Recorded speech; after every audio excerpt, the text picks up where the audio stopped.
حاضرین مجلس کا خیال تھا کہ والی دکن کا یہ منافقانہ جواب حیدر علی کو برہم کر دے گا، مگر اس وقت تمام لوگ حیرت زدہ رہ گئے جب حیدر علی مسکرانے لگا۔ اب کون کس پر اعتبار کرے؟ لوگ اپنی خاندانی شرافت کی قسمیں کھاتے نہیں تھکتے، مگر جب عمل کا وقت آتا ہے تو اس طرح منہ پھیر لیتے ہیں کہ انہیں اپنے الفاظ تک یاد نہیں رہتے۔ تم دیکھ رہے ہو کہ اس دور میں نجیب الطرفین لوگوں کی کیا روش ہے۔ نواب حیدر علی اپنے امراء سے مخاطب تھا۔ نواب بہادر کو یاد ہوگا کہ میں نے اس معاہدے سے اختلاف کیا تھا۔ سپہ سالار محمد علی کمیندان پرجوش لہجے میں بولا۔ اس کے چہرے پر شدید ناگواری کے آثار نمایاں تھے۔ محمد علی، کیا تو ہم پر تانا زنی کر رہا ہے؟ یکا یک والی محصور کی آواز بھی بلند ہو گئی تھی۔ کیا تو یہ کہنا چاہتا ہے کہ تیرا نواب کم نظر ہے اور فریبکار نظام نے ایک چور چال سے حیدر علی خان بہادر کو مات دے دی؟ نہیں نواب بہادر، محمد علی کمیندان کے لہجے میں بھی سپاہیانہ جلال تھا۔ محمد علی اپنے سردار کے کسی عمل پر تانا زنی نہیں کرتا، چاہے وہ عمل کتنا ہی غلط کیوں نہ ہو۔ ساری دنیا کو معلوم ہے کہ میں نے برسر عام آپ کے ہاتھ پر بیعت کی، اور محمد علی کا یہ مزاج نہیں کہ وہ کسی آزمائش کے وقت میں اپنی بیعت کو توڑ ڈالے۔ پھر تو کیا کہنا چاہتا ہے؟ نواب حیدر علی نے اپنے سپہ سالار سے پوچھا۔ میں نواب ارکاٹ اور والی دکن کو ایسا سبق سکھانا چاہتا ہوں جسے تاریخ ہند صدیوں تک یاد رکھے۔ محمد علی کمیندان کا لہجہ کچھ اور پرجوش ہو گیا تھا۔ نظام نے اس کاغذ کے پرزے کیے ہیں جو بڑا قیمتی تھا، انسانی جان سے بھی زیادہ قیمتی۔ اس کا گناہ ناقابل معافی ہے، ہمیں اجازت دیجیے کہ اس کے اقتدار کے ٹکڑے کر ڈالیں۔ صبر کر محمد علی، صبر کر۔ نواب حیدر علی اپنے سالار کا جلتا ہوا چہرہ دیکھ کر مسکرانے لگا۔ کہاں تک صبر کروں نواب بہادر؟ مجھے آپ سے بڑی شکایت ہے۔ اچانک محمد علی کمیندان کے چہرے پر اذیت و کرب کا رنگ نمایاں ہو گیا۔ دشمنوں سے طویل جنگ ہوئی مگر میرے دل کے ارمان ابھی تک نہیں نکلے۔ آپ نے مجھے اس محاذ پر بھیجا جہاں انسانی خون کی بہت قلت تھی۔ میری شمشیر کی پیاس تو کیا بجھتی، اس کے ہونٹ بھی تر نہیں ہوئے۔ اسی لیے تو تجھ سے بار بار صبر کرنے کے لیے کہہ رہا ہوں۔ نواب حیدر علی کی مسکراہٹ کچھ اور گہری ہو گئی۔ وہ دن دور نہیں جب تو بھی مطمئن ہو جائے گا اور تیری شمشیر کی پیاس بھی بجھ جائے گی۔ نواب حیدر علی جانتا تھا کہ اس کا سالار اپنے قول میں بہت سچا ہے۔ ابھی یہ فوجی اجلاس جاری تھا کہ نواب حیدر علی کے جاسوسوں نے ایک پریشان کن خبر دی۔ ان کی اطلاع کے مطابق انگریزی فوج کا ایک تازہ دم دستہ بنگلور کی طرف بڑھ رہا ہے۔ دراصل واقعہ یہ تھا کہ گورنر مدراس نے نواب ارکاٹ والا جاہ محمد علی کے سلسلے میں والی میسور کے طویل مراسلے کو مسترد کر دیا تھا، اور اس کے ساتھ ہی کرنل آؤڈ کی قیادت میں بہترین سپاہیوں پر مشتمل ایک فوج بنگلور پر قبضہ کرنے کے لیے روانہ کر دی تھی۔ بازی الٹ چکی تھی اور نواب حیدر علی کو پوری شدت کے ساتھ کسی نئی سازش کا احساس ہو رہا تھا۔ والی میسور نے لمحوں میں فیصلہ کیا اور چند گھنٹوں میں اپنی جنگی حکمت عملی ترتیب دی۔ کچھ دن پہلے بنگلور کے محاذ پر انگریز کمانڈر مائیکل رابرٹ کو شکست دینے کے بعد ٹیپو سلطان کے حوصلے بھی بلند ہو گئے تھے اور بیٹے پر نواب حیدر علی کا اعتماد بھی بڑھ گیا تھا۔ اس لیے والی میسور نے ولی عہد سلطنت کو مدراس کی طرف پیش قدمی کا حکم دیا۔ میر علی رضا خان تنجاور پر اور غازی خان چتوڑ پر بڑے جارحانہ انداز میں بڑھے۔ ان سرداروں کو حکم تھا کہ تمام علاقے لوٹ کر انہیں ویران کر دیا جائے۔ نواب حیدر علی ایک تعمیری انسان تھا۔ اسے خوشحالی اور سرسبز و شاداب بستیوں کو اجاڑتے وقت شدید اذیت پہنچتی تھی، مگر کیا کرتا کہ اس کے بغیر چارہ بھی نہ تھا۔ اتحادی فوجوں کے لیے سامان رسد کی ترسیل کو روکنے کا یہی ایک طریقہ تھا، اور اپنی اسی مجبوری کے تحت نواب حیدر علی نے یہ آمرانہ حکم جاری کیا تھا۔ اس کے بعد والی میسور نواب ارکاٹ والا جاہ محمد کی طرف متوجہ ہوا، جو کولار میں آرام سے بیٹھا سازشوں کے نئے جال بن رہا تھا۔ نواب حیدر علی اس ارادے سے آگے بڑھا کہ پائیں گھاٹ پر اتر کر نواب ارکاٹ کے علاقوں پر قبضہ کر لے۔ والی میسور کے عزائم بڑے خطرناک تھے۔ وہ طوفان برق و باد کی طرح پائیں گھاٹ پہنچا، پھر دیکھتے ہی دیکھتے اس کی فوجوں نے کشن گری، تریاتور، دانم باڑی، آمیور، سات گڑھ، کبیر ٹین، دھوتی گڑھ اور ترچنا پلی پر قبضہ کر لیا اور تمام علاقوں کو لوٹ کر تباہ و برباد کر دیا۔ حیدر علی کی پیش قدمی کی خبریں سن کر نواب والا جاہ محمد علی اور کرنل سمتھ کی آنکھیں کھلی، ورنہ اب تک وہ دونوں خوبصورت عورتوں اور شراب سے دل بہلا رہے تھے۔ ان کا خیال تھا کہ کرنل آؤڈ کا تازہ دم لشکر آسانی کے ساتھ بنگلور پر قبضہ کر لے گا اور حیدر علی کے تمام منصوبے خاک میں مل جائیں گے، مگر آنے والے وقت نے ثابت کر دیا کہ یہ محض ایک خواب پریشان تھا۔ کرنل آؤڈ اپنی فوج لے کر بنگلور کے راستے سے سمور کی طرف بڑھا کہ کسی طرح بنگلور پر قبضہ ہو جائے۔ حیدر علی کو خبر ہوئی تو اس نے پائیں گھاٹ سے نکل کر کرنل آؤڈ کا راستہ روکا۔ انگریز فوجی افسر کو نواب حیدر علی کی شجاعت اور فنون جنگ میں مہارت کا اندازہ نہیں تھا۔ یہی وجہ تھی کہ کرنل آرڈ بے خوف آگے بڑھ رہا تھا۔ حیدر علی کا ہراول دستہ انگریزی فوج کے راستے کی دیوار بن گیا تھا۔ پھر ایک خونریز جنگ شروع ہوئی۔ فرنگی سپاہی بھی دلیری سے لڑے، مگر ان کی بہادری کے پیچھے صرف تاجرانہ جذبہ کار فرما تھا۔ وہ محض ایسٹ انڈیا کمپنی کی زمین کو وسعت دینے کے لیے لڑ رہے تھے۔ ان کے برعکس حیدر علی کے سپاہی اپنی قومی روایت اور وطن کے دفاع کی خاطر برسر پیکار تھے۔ دونوں فوجوں کے مقاصد میں فرق تھا، اس لیے حیدر علی کے سپاہی کرنل آرڈ کے سپاہیوں پر غالب نظر آ رہے تھے، مگر اچانک میسور کے فوجی پسپا ہوتے ہوئے نظر آنے لگے۔ کرنل آرڈ سے اندازے کی غلطی ہو گئی تھی۔ وہ یہی سمجھا تھا کہ حیدر علی کی فوج شکست کے قریب ہے، اس لیے میدان جنگ سے فرار ہونے کی کوشش کر رہی ہے۔ عرصہ کارزار کا رنگ بدلتا دیکھ کر کرنل آرڈ کے حوصلے کچھ اور بلند ہوئے اور وہ اپنے گرد و پیش سے بے خبر ہو کر میسوری افواج کا تعاقب کرتا رہا۔ فرنگی کرنل کے خیال میں وہ فتح کے نزدیک پہنچ چکا تھا، اس لیے مسلسل پیش قدمی کرتا رہا۔ پھر ایک مقام پر اسے اندازہ ہوا کہ حیدر علی کے سپاہیوں کی پسپائی کا انداز مصنوعی اور نمائشی ہے، مگر اس وقت بہت دیر ہو چکی تھی۔ کرنل آرڈ محفوظ جگہ پہنچنے کے لیے تیزی سے واپس پلٹا، لیکن اس کے ذہین ترین حریف نے اسے کوئی موقع نہیں دیا۔ کرنل آرڈ حیرت و بیچارگی کے عالم میں ادھر ادھر دیکھ رہا تھا اور حیدر علی کے جانباز فوجی دستے اس کے گرد گھیرا تنگ کرتے جا رہے تھے۔ اب فرنگی کرنل پر یہ راز کھلا کہ حیدر علی کے ہراول دستے کی پسپائی کا سبب کیا تھا۔ کرنل آرڈ کا لشکر چاروں طرف سے محصور ہو چکا تھا اور اسے اپنی مکمل تباہی صاف نظر آ رہی تھی۔ اسے کرنل آرڈ کی خوش قسمتی ہی تصور کیا جائے کہ میجر جبرالٹ کو بر وقت خبر پہنچ گئی۔ میجر جبرالٹ اس وقت وینکٹ گری میں متعین تھا۔ وہ فوراً ایک فوجی دستہ لے کر کرنل آرڈ کی مدد کو پہنچا اور اس نے عقب سے داخل ہو کر فرنگی فوج کو مکمل طور پر تباہ ہونے سے بچا لیا۔ کرنل آرڈ نواب حیدر علی کا قائم کردہ حصار توڑ کر فرار ہو گیا، لیکن اس کشاکش میں فرنگیوں کا شدید جانی اور مالی نقصان ہوا۔ کرنل آرڈ کے ہزاروں سپاہی لقمہ اجل بن گئے اور نواب حیدر علی نے تمام بھاری توپوں کے ساتھ دیگر جنگی سامان پر بھی قبضہ کر لیا۔ اس مادی مفاد سے قطع نظر والی میسور کو اس جنگ سے سب سے بڑا فائدہ یہ حاصل ہوا تھا کہ اس نے فرنگیوں کو شکست دے کر ایسٹ انڈیا کمپنی کے جارحانہ عزائم پر خاک ڈال دی تھی اور فرنگیوں کے دو مسلمان حلیفوں نواب والاجہ محمد علی اور نظام علی خان کے منصوبوں کو بھی شدید نقصان پہنچایا تھا۔ ادھر کرنل آرڈ اور میجر جبرالٹر باقی ماندہ فوج لے کر بنگلور کے علاقے سے فرار ہو رہے تھے اور ادھر ٹیپو سلطان برق رفتاری کے ساتھ مدراس کی طرف بڑھ رہا تھا۔ جب کرنل سمتھ اور والاجہ محمد علی کو کرنل آرڈ کی شکست کی خبر ملی تو وہ دونوں بدحواس ہو کر مدراس کی جانب فرار ہو گئے۔ گورنر مدراس نے کرنل سمتھ کو دیکھا تو انتہائی غضبناک لہجے میں بولا، کیا تجھے کمپنی نے اسی دن کے لیے اتنی مراد بخشی تھی کہ تو میدان جنگ میں فرنگیوں کے ناموس کو فروخت کر کے فرار ہو جائے؟ اسے کوئی شکست نہیں دے سکتا۔ کرنل سمتھ غائبانہ طور پر نواب حیدر علی کو خراج عقیدت پیش کر رہا تھا۔ وہ بظاہر ہماری طرح گوشت پوش کا انسان ہے، مگر اس کے اعصاب سنگ و آہن سے بنائے گئے ہیں۔ حادثات و خطرات سے الجھنا اس کے لیے روزمرہ کے کام سے زیادہ اہمیت نہیں رکھتا۔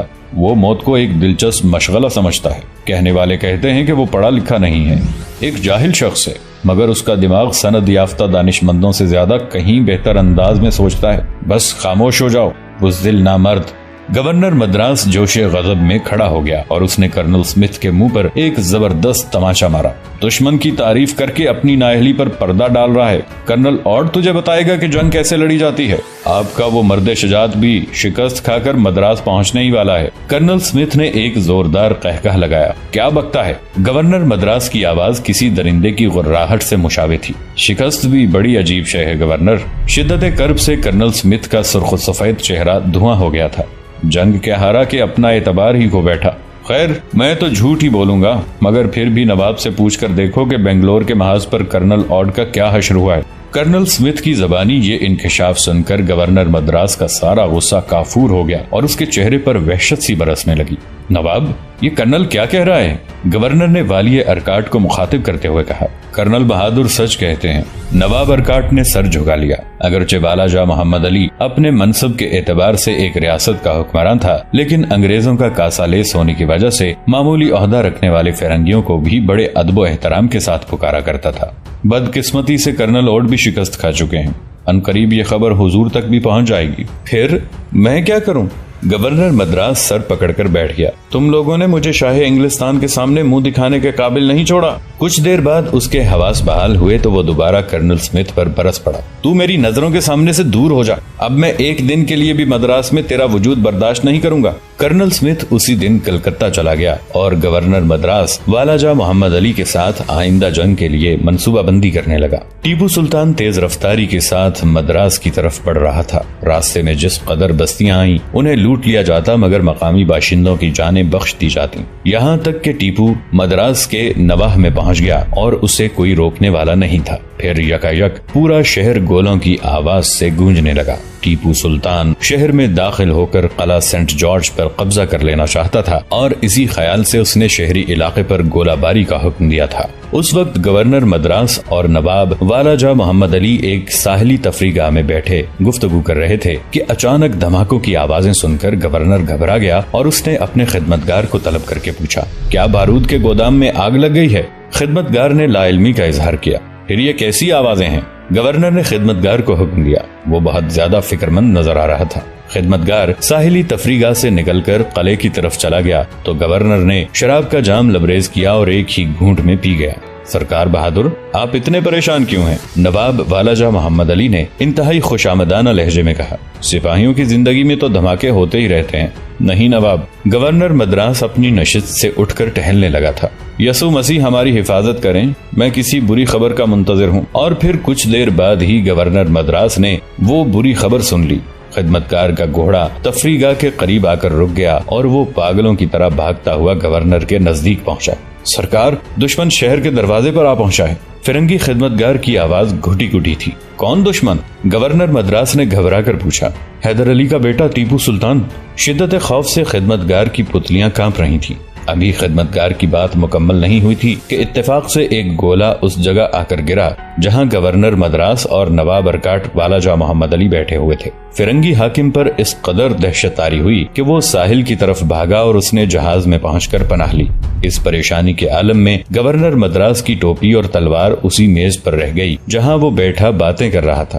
گورنر کا فرنگی خدمتگار بار بار اپنے سینے پر صلیب کا نشان بنا رہا تھا اور آسمان کی طرف دیکھ کر چیخ رہا تھا، خداوند خداوند۔ شہر اور قلعے کے مکینوں پر کیا گزری کسی کو پتا نہیں تھا۔ نواب والاجہ محمد علی گورنر مدراس سے محبت کے تمام دعوے فراموش کر کے گھوڑے پر سوار ہوا اور اس نے محل میں پہنچ کر سانس لی۔ ٹیپو سلطان سینٹ جارج کے قلعے پر قبضہ کر کے اس علاقے میں انگریزوں کی ریشہ دوانیاں ختم کرنا چاہتا تھا، مگر گورنر مدراس کی ایک شاطرانہ چال نے ٹیپو کی ساری کوششوں پر پانی پھیر دیا۔ ایک گھڑ سوار گرد و غبار میں اٹا ہوا ٹیپو کے لشکر کی طرف بڑھ رہا تھا۔ مجھے ولی عہد سلطنت کے پاس لے چلو۔ تو کون ہے؟ ٹیپو کے فوجی افسر نے اس شاہ سوار کو روکتے ہوئے کہا۔ میں نواب بہادر کا قاصد ہوں، شاہ سوار نے غمزدہ لہجے میں کہا۔ میرے پاس زیادہ وقت نہیں، مجھے شہزادے کے پاس لے چلو، میں والی میسور کا ایک خاص پیغام لے کر آیا ہوں۔ نواب بہادر پر عجیب وقت آ پڑا ہے، خدا کے لیے میرے قیمتی لمحات ضائع نہ کرو۔ فوجی افسر بھی قاصد کی حالت زار دیکھ کر گھبرا گیا اور اسے فوری طور پر ٹیپو کے پاس لے گیا۔ نواب بہادر ترنمنی کے محاذ پر محصور ہو گئے ہیں، قاصد نے اشکبار آنکھوں کے ساتھ کہا۔ ان کی مدد کو جلد پہنچیے ورنہ میسور کی تاریخ بدل جائے گی۔ بڑی ہوش ربا خبر تھی۔ نو عمر ٹیپو گھبرا گیا۔ کیا تیرے پاس نواب بہادر کا کوئی تحریری حکم ہے؟ ولی عہد میسور نے قاصد سے پوچھا۔ ایسے اہم اور خفیہ پیغامات قلم بند نہیں کیے جاتے شہزادے۔ قاصد بہت زیادہ مضطرب نظر آ رہا تھا۔ میں اپنے خدا کو حاضر و ناظر سمجھ کر کہتا ہوں کہ نواب بہادر کی زندگی خطرے میں ہے۔ اب اطمینان کے لیے کیا باقی رہ گیا تھا؟ ٹیپو سلطان نے ایک لمحہ ضائع کیے بغیر اپنی فوجوں کو کوچ کا حکم دے دیا۔ تریناملے پہنچ کر ٹیپو کو معلوم ہوا کہ نواب حیدر علی بخیر و عافیت ہیں اور اس محاذ پر دشمن سے کوئی معرکہ آرائی نہیں ہوئی ہے۔ دراصل واقعہ یہ تھا کہ گورنر مدراس نے نواب والاجہ محمد علی کے مشورے سے ایک ایسے مسلمان کا انتخاب کیا تھا جو حیدر علی کے علاقے کی زبان روانی سے بول سکتا تھا۔ پھر اس شخص کو میسور کے سپاہیوں کا لباس پہنا کر خفیہ راستوں سے بہت دور پہنچا دیا۔ پھر وہ اپنے چہرے پر گرد و غبار مل کر اس طرح واپس پلٹا کہ جیسے نواب حیدر علی نے اسے کوئی خاص پیغام دے کر ٹیپو سلطان کے پاس بھیجا ہے۔ گورنر مدراس اپنی چال میں کامیاب ہو گیا تھا۔ جب ٹیپو نے باپ کے سامنے تمام صورتحال بیان کی تو حیدر علی برہم ہو گیا۔ اگر تمہیں اپنے باپ کے انتقال کی خبر بھی ملتی تو اس سے کیا فرق پڑتا؟ والی میسور کے لہجے سے آگ برس رہی تھی۔ ایک سپاہی کا فرض یہ ہے کہ وہ پہلے معرکہ سر کرے، پھر اپنے باپ کی تجہیز و تکفین کی طرف متوجہ ہو۔ مجھ سے غلطی ہو گئی بابا محترم۔ ٹیپو اس کوتاہی پر اتنا پشیمان ہوا کہ رونے لگا۔ تم نے باپ کی نہیں، والی سلطنت کے حکم کی نافرمانی کی ہے۔ ٹیپو کے آنسو دیکھ کر بھی حیدر علی کے غصے میں کوئی کمی نہیں آئی تھی۔ تمہیں حکم یہ تھا کہ دشمن کے علاقے کی ہر نشانی کو برباد کر دو۔ تم قلعہ سینٹ جارج پر اس وقت تک گولہ باری کرتے رہتے جب تک اس کی ساری بلندیاں تمہارے قدم نہ چوم لیتی۔ ٹیپو نے انتہائی رقت آمیز لہجے میں باپ سے معافی مانگی، مگر حیدر علی نے اس کی کسی درخواست کو لائق التفات نہیں سمجھا۔ سپہ سالار محمد علی کمیندان اور دوسرے فوجی افسروں نے بھی ٹیپو کی سفارش کی، مگر حیدر علی نے انہیں بھی ڈانٹ دیا۔ والی میسور نے ٹیپو سلطان کو اس کی جذباتی غلطی پر بڑی عجیب سزا دی تھی کہ وہ بیٹے سے بات نہیں کرتا تھا۔ یہ ذہنی و قلبی اذیت ولی عہد سلطنت کے لیے ناقابل برداشت تھی۔ آخر کئی ماہ بعد حیدر علی کو یہ اطلاع ملی کہ ٹیپو کی گولہ باری سے نواب والاجہ محمد علی اور گورنر مدراس پر دہشت طاری ہو گئی تھی اور وہ اپنی جانیں بچانے کے لیے ادھر ادھر بھاگتے پھر رہے تھے۔ یہ خبر اتنی دلچسپ تھی کہ حیدر علی بلند آواز سے ہنس پڑا اور اس نے اسی وقت ٹیپو کو بلا کر بھرے دربار میں گلے لگا لیا۔ فرزند، میں نے تمہاری غلطی کو معاف کر دیا۔ تم فاتح قرار پائے اور تم نے قلعہ سینٹ جارج کو فتح کر لیا۔ میں اس وقت بھی اپنی چشم تصور سے اس بے ضمیر نواب ارکاٹ کو بھاگتے ہوئے دیکھ رہا ہوں۔ بس میرے اطمینان کے لیے یہی ایک منظر کافی ہے۔ شاباش میرے بیٹے، تم نے مجھے مایوس نہیں کیا، مجھے تم پر فخر ہے۔ یہ کہتے ہوئے نواب حیدر علی نے اپنے گلے سے ایک قیمتی ہار اتار کر ولی عہد سلطنت کو پہنا دیا۔ ٹیپو سلطان اطاعت و شکر گزاری کے طور پر گھٹنوں کے بل باپ کے سامنے جھک گیا۔ اس کے بعد حیدر علی نے اپنے ایک معتمد سالار فضل اللہ خان ہیبت جنگ کو نئی فوج بھرتی کرنے کی غرض سے سرنگا پٹم روانہ کیا۔ پھر جب تمام تیاریاں مکمل ہو گئیں تو والی میسور نے ہیبت جنگ کو انگریزوں سے انتقام لینے کے لیے درہ کجل پٹی پر حملہ کرنے کا حکم دیا۔ یہ علاقہ اس وقت انگریزوں کے قبضے میں تھا۔ ہیبت جنگ کے پیچھے خود نواب حیدر علی بھی لشکر جرار اور بڑا توپ خانہ لے کر روانہ ہوا۔ پھر اس نے ضلع کوئمبٹور میں داخل ہو کر کرور پر قبضہ کر لیا۔ یہ والاجہ محمد علی کا علاقہ تھا۔ اس کے بعد والی میسور ایروڈ کی طرف بڑھا۔ راستے میں کیپٹن نکسن نے مزاحمت کی۔ حیدر علی کے سینے میں پہلے ہی آتش انتقام بھڑک رہی تھی۔ اس نے نکسن کی فوج پر اتنے غضبناک انداز میں حملہ کیا کہ فرنگی سپاہی یا تو مارے گئے یا زخمی ہو گئے۔ نکسن کے فرار ہوتے ہی ایروڈ پر حیدر علی کا قبضہ ہو گیا۔ وانم باڑی کا نگران ایک انگریز کمانڈر تھا۔ اس نے گزشتہ سال حیدر علی سے عہد کیا تھا کہ وہ آئندہ اس کے خلاف جنگ نہیں کرے گا، مگر جب انگریز کمانڈر نے بدعہدی کی تو حیدر علی نے اس کی پوری فوج کو محاصرے میں لے کر گرفتار کر لیا۔ پھر دیکھتے ہی دیکھتے والی میسور نے کاویری پورم کے سپاہیوں کو بھی زنجیریں پہنا دیں اور تمام جنگی قیدیوں کو سرنگا پٹم روانہ کر دیا۔ ان مہمات سے فارغ ہوتے ہی دونوں گھاٹوں کے جنوب میں ان اضلاع کو بھی فتح کر لیا جن پر کچھ دن پہلے انگریز قابض ہو گئے تھے۔ پھر والی میسور مدراس کی طرف متوجہ ہوا۔ اس خبر سے انگریزوں میں سراسیمگی پھیل گئی۔ آخر گورنر مدراس نے حیدر علی سے صلح کی درخواست کی اور اس مقصد کے لیے اپنے سفیر کیپٹن بروک کو والی میسور کی خدمت میں روانہ کیا۔ نواب حیدر علی نے صلح پر رضامندی ظاہر کی، مگر کیپٹن بروک سے صاف صاف کہہ دیا، میں اس دغاباز کو کسی قسم کی رعایت دینے کے لیے تیار نہیں ہوں۔ والی میسور کا اشارہ نواب ارکاٹ والاجہ محمد علی کی طرف تھا۔ انگریز سفیر کیپٹن بروک نے صلح کی گفتگو کو آگے بڑھانا چاہا تو حیدر علی نے اسے یہ کہہ کر خاموش کر دیا، میں خود مدراس آ رہا ہوں، وہاں آ کر ان شرائط کو سنوں گا جو گورنر کی کونسل میں پیش کرنا چاہتی ہے۔ والی میسور کے اس جواب پر کیپٹن بروک دم بخود رہ گیا۔ پھر جب یہ خبر عام ہوئی کہ حیدر علی مدراس آ رہا ہے تو والاجہ محمد علی بھاگ کر گورنر کے پاس پہنچا اور سرگوشی کرتے ہوئے کہنے لگا، تاج برطانیہ کا اقبال بلند ہو، شکار خود جال کی طرف آ رہا ہے، حیدر علی کو قتل کرا دیجئے، پھر ہندوستان میں فرنگی اقتدار کے لیے کبھی کوئی مسئلہ پیدا نہیں ہوگا۔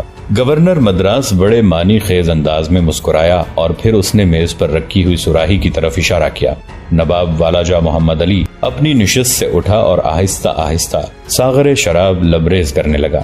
حیدر علی کے مشیروں اور فوجی افسروں نے اسے بہت سمجھایا، نواب بہادر آپ اس طرح مدراس تشریف نہ لے جائیں، آپ کا دشمن اتنا اعلیٰ ظرف نہیں کہ وہ آپ کی جرت اور بے باکی کی داد دے سکے۔ نفاق اس کا مذہب ہے اور فریب کاری اس کی سیاست۔ اگر خدا نخواستہ فوجی مشیر کچھ کہتے کہتے رک گئے، انہوں نے قصدن اپنی بات ادھوری چھوڑ دی تھی۔